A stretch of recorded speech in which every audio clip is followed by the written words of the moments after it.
dumaan na rin pala kami dito sa may Market of Asia. Bale, may nagpapabili nga palang kasama namin dun sa Meadow Lake. Luluwas nga pala kami ng Meadow Lake ngayon. Ay, bukas pala para makibinyag dun sa kaibigan namin. Bibinyagan pala yung anak niya. Ginawa pala kaming ninong at inang ng asawa ko kaya salamat sa inyo. Yan, si Mrs. Oh. At si Mama, parang may hinihintay sa akin, no? Bibili yata ng gulay. Kaya pala tayo ng mga pinapabili nila. Ayan. Ito nga pala yung gusto nila na tinatakal na per kilo. Nilalagay yata nila ito sa shabu-shabu. Hindi ko na po anong tawag sa mga ito. Parang mga fishball to mga ito. Ayan, tapos na. Tinatali ko na siya. Bali, nakuha na nga pala ako ng 2 kilo dyan. At kumuha rin ako ng 3 balot na shrimps. Yan ang gusto nila. Yan ang pinapabili niya. Kaya tinamihan ko na. Ayan, magbabayad tayo. Tara na. Nga, nakalabas na kami. Nabili ko na yung mga dapat kong bilhin. Ilalagay ko na ito sa may trunk ko para bukas. Ready na tayo. Hindi na tayo babalik dito at diretso na tayo pupunta ng Meadow Lake. Ayan.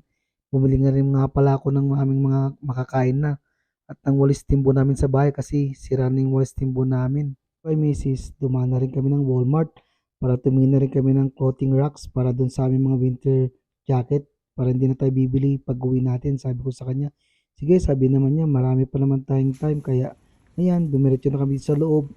Tumitingin-tingin muna kami kung ano mga dapat bilhin kaso yun lang talagang bibilin namin. Pero si Mrs. napatingin na naman dito sa may coffee maker. Naku po, binilan ko na siya ng coffee maker ha. Mukhang gusto pa yata bumili ng coffee maker na naman. Ito nga pala, may nakita kong sale nila dito, 29.97 rice cooker at 14.97. Paggawa yata ng pancake to na electric. Naku po, si Mama tumitingin-tingin. Sabi ko sa kanya, gusto mo bang bilhin yan? Sabi ko, hindi, tinitignan ko lang kung paano. Sabi naman niya. Sa Walmart ngayon, bibili tayo ng ano, jacket stand, yung paglalagyan ng mga winter jacket. Kasi sira na yung nabili ko nun eh. Maliit lang yun, kaya bibili tayo ng mas malaki. Yan, dito na tayo sa Walmart. Diba?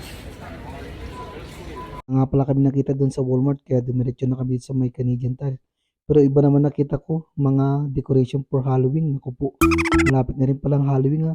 Si Mrs. ko nagmamadali na. Yan nga pala, madami nga rin pala silang sale dito sa mga magwi-winter na. Meron silang mga extension dito kaso lang mamaikli. Gusto ko kasi mahaba kasi kulang yung extension ko for my car for winter. Kaya bibili rin ulit ako sa may Costco kasi may malalaki yung mga ano nga doon, extension. Ayan, tinitignan namin kung saan part yung home decoration nito. Ang luwang kasi nitong Canadian Tire nito.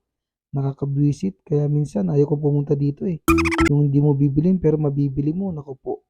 Sayang lang pera. Yun, nakita ko rin. Kala ko hindi ko na makikita. Kaso, mahal naman yata tong presyo niya. Naku po, grabe. $69.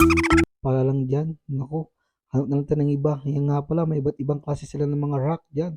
May pang shoes, may pang damit, may pang stand. Yan, kumpleto lahat yan. Sa mga gustong bumili, pumunta lang kayo dito sa may Canadian Tire, sa may Preston Avenue. Kaso malang benta nila dito. Doon na lang kayo sa Walmart. Abutan na kami ng gabi. Dumaan na rin kami dito para kumain.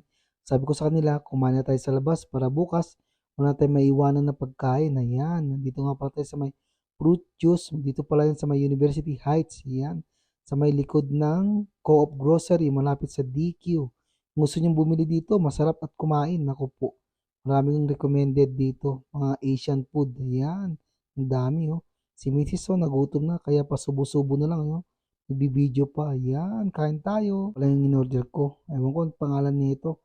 Pero masarap to. Naku, noodles na may tokwa at may itlog. Katapos namin kumain, nagyaya nga pala yung anak ko. Sabi niya sa akin, Dad, manood muna tayo dun sa may Landmark Cinema. Sabi ko naman, oo, tara naman. Sabi ko, walang problema dyan. May papanood din nga pala kami dito mga scary movie or Nanto yata yun. Yung sinasabi niya sa akin. Pero hindi ko alam kung allow ba ang ano dito, minor. Kaso meron na kami mga adult na kasama niya. Yung nga lang pala, nagkamali si Mrs. ko ng pili ng cinema. Imbes na Cineplex na kasi maga kami pumunta dito. Pumunta kami dito sa may Landmark Cinema, hindi pala Cineplex to. Bali yung papanoodin namin na gusto namin is 9:35 pa ng gabi. Eh di late na yun. Sabi ko sa kanya, hindi na tayo makakapunta ng Medley pag ganun. Kaya umuwi na lang kami. Na nga pala ng umaga to. Medyo na late nga pala tayo ng gising. Instead of 6 o'clock ang alis natin sa Saskatoon, naging 7:30. Naku po, ayos lang. Importante, nakapasok na tayo dito sa may daanan papuntang Meadow Lake at malapit na rin tayo.